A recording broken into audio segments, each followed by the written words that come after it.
Kita kembali melanjutkan film Cars yang telah kita bahas beberapa hari yang lalu, di mana part sebelumnya diakhiri dengan terjebaknya Mikhail dan Sasha.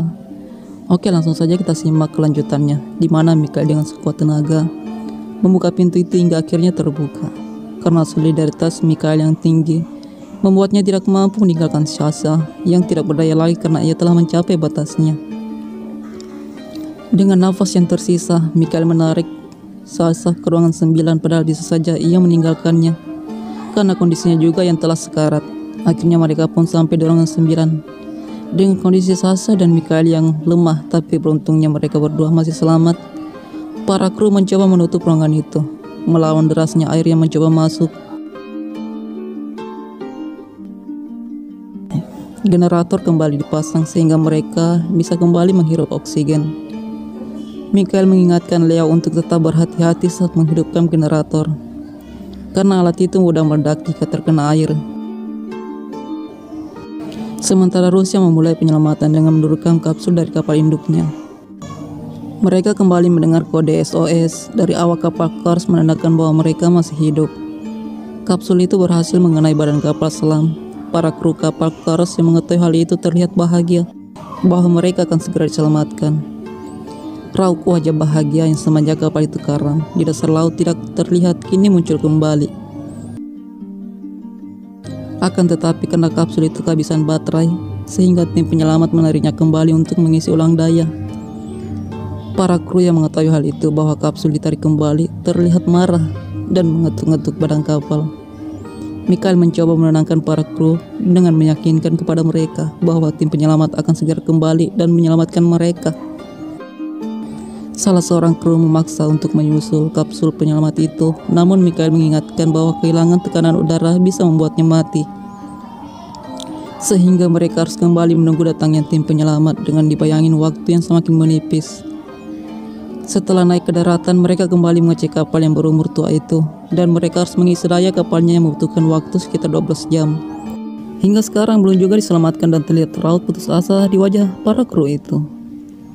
Hingga salah satu kru mengeluarkan lelucon dan membuat mereka kembali tertawa untuk melupakan sejenak kematian yang selalu terlintas di pikiran mereka. Terlihat tim penyelamat baterai yang ia cas sudah hampir penuh dan tim penyelamat pun kembali datang dan menyentuh badan kapal selam itu. Mereka kembali mendengarnya, akan tetapi mereka sudah tidak bahagia lagi mengetahui hal itu. Mereka hanya mengetuk badan kapal memberi sinyal bahwa mereka masih hidup. Tim penyelamat mencoba membuka kapal selam itu, tapi mereka gagal karena alat yang tidak mumpuni dan kembali naik ke daratan.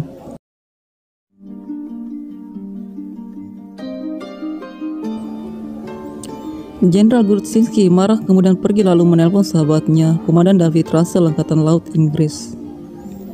Grudzinski mengatakan bahwa kemungkinan masih ada sekitar 20 orang yang selamat dan ia gagal melakukan pengangkatan dikarenakan alat mereka belum mumpuni untuk melakukannya. Akan tetapi atasan Grudzinski belum dibolehkan untuk meminta bantuan dari negara lain. Sedangkan Inggris telah siap dengan bantuannya. Inggris bersama dengan Prancis, Norwegia, dan Amerika Serikat mengadakan konferensi pers. Mereka menawarkan kapal selam tercanggih mereka untuk mengevakuasi korban yang selamat dengan secepat mungkin. Para keluarga mengetahui kabar tersebut. Bantuan tersebut bisa meredakan perang dingin antara Rusia dengan negara yang bersitegan dengan negaranya. Sementara dari saluran TV lain, pihak Rusia yaitu Laksamana Petrenkov malah memfitnah mereka bahwa kecelakaan itu karena tabrakan dengan kapal asing. Tawaran bantuan pun belum dapat tanggapan dari Rusia. Kembali ke kapal selam Cars, baterai menyalakan pompa air sudah hampir habis dan air akan segera memenuhi ruangan itu. Terlihat salah seorang kru berhalusinasi yang melepas bajunya dan naik untuk berenang. Mikhail pun mencegahnya karena hal itu membahayakan mereka semua. Sementara Grudzinski meminta atasannya yaitu Laksamana Petrenkov untuk menerima tawaran Inggris dan Norwegia.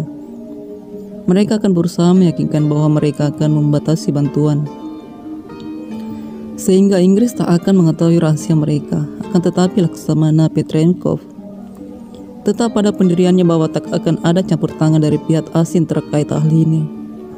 Dan kembali pihak Rusia melakukan konferensi yang dipimpin oleh Laksamana Petrenkov. Namun belum sempat ia berbicara, istri Mikhail yang telah di puncak amarah mempertanyakan bagaimana nasib para kru dan memaksa mereka untuk mempertimbangkan kembali tawaran bantuan dari pihak Angkatan Laut Inggris. Mereka mengeluarkan fakta yang dilebih-lebihkan. Para keluarga mengetahui hal ini, protes akan kebohongan dari pihak Angkatan Laut dan memaksa mereka untuk berterus terang. Istri Michael yang juga sedang hamil itu berjuang sekuat tenaga dan memperjuangkan kru kapal yang masih bisa diselamatkan. Terlihat ibu Michael juga menyampaikan kekesalannya akan informasi yang terus ditutupi dan menganggap mereka ingin para pelaut mati sia-sia. Terlihat seorang perawat menyuntik bius pada ibu Michael agar berhenti membungkam dan menghina Laksamana Petrenkov.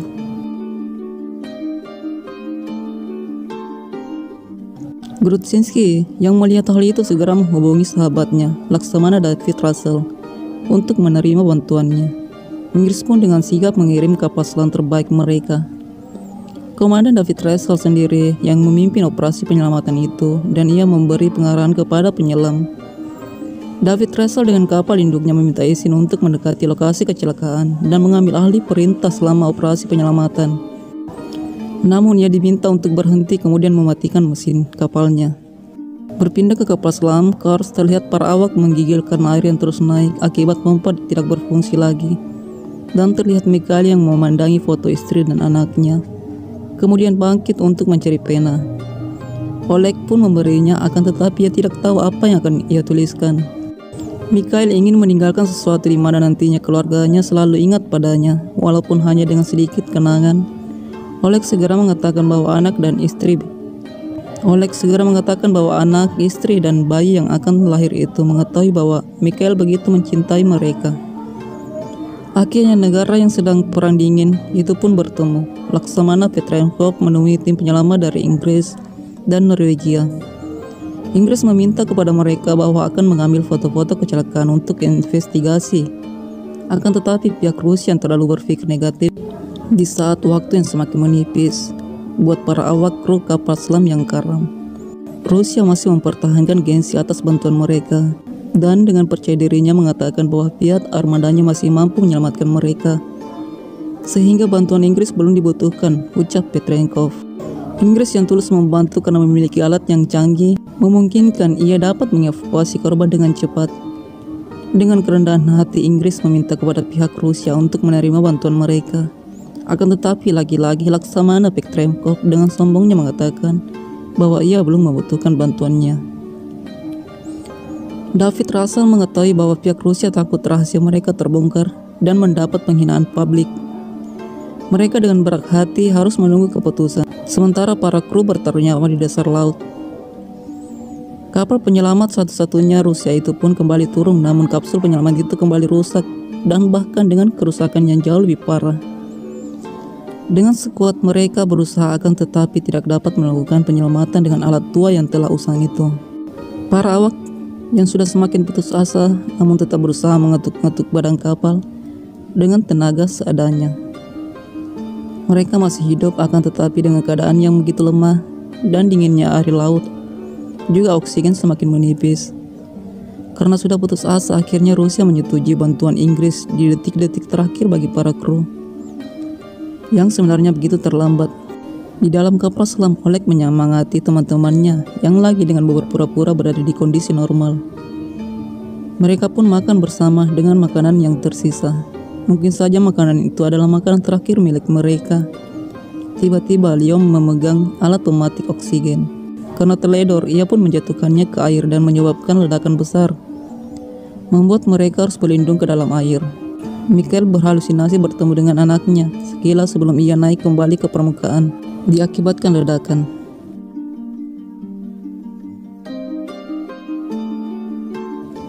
Oksigen semakin menipis dan air naik begitu cepatnya.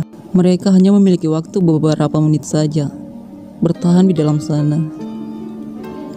Michael mengucapkan kata-kata terakhir pada rekan-rekannya, lalu diakhiri dengan mars pelaut.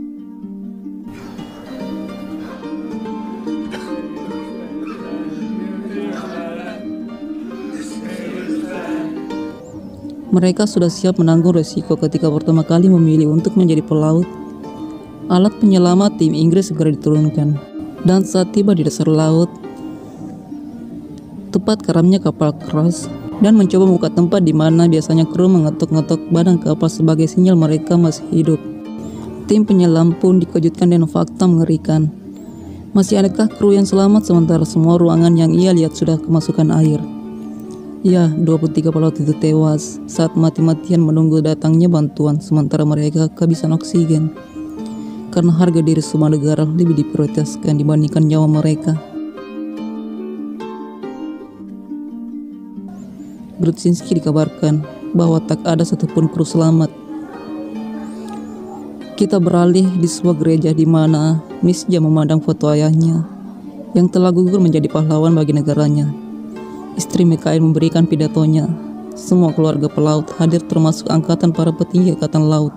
Surat dari Mikhail pun ditemukan dan dibacakan oleh istrinya yang ditujukan untuk anak dan bayinya yang belum lahir bahwa ia mencintai anaknya seperti ia mencintai istrinya. Tak tahu apa yang ada di pikiran anak Mikhail, tatapannya begitu tajam mengarah ke Laksamana Petremkov. Anak kecil itu menyaksikan sendiri tiap detik berharga dibuang oleh para petinggi militer. Para keluarga yang ditinggalkan harus menahan amarah dan luka yang mungkin tak akan pernah terobati. Lalu Laksamana Petremkov menyelami satu persatu anak-anak para kru kapal. Akan tetapi anak Mikhail tak sudi menyentuh tangannya, yang juga diikuti anak-anak setelahnya. Istri dan anak Mikhail pulang lalu kemudian dipanggil oleh sahabat Mikhail. Ia memberi jam tangan Mikhail yang dijual sebelum ia berlayar. Pada sebuah epilog disebutkan bahwa korban kapal selam Kars meninggalkan 71 anak. Film pun berakhir. Saya tidak pernah bisa membayangkan jika kisah ini terjadi pada karamnya kapal selam Nanggala 402. Mari kita hantarkan doa untuk 53 nyawa yang berada di dalamnya.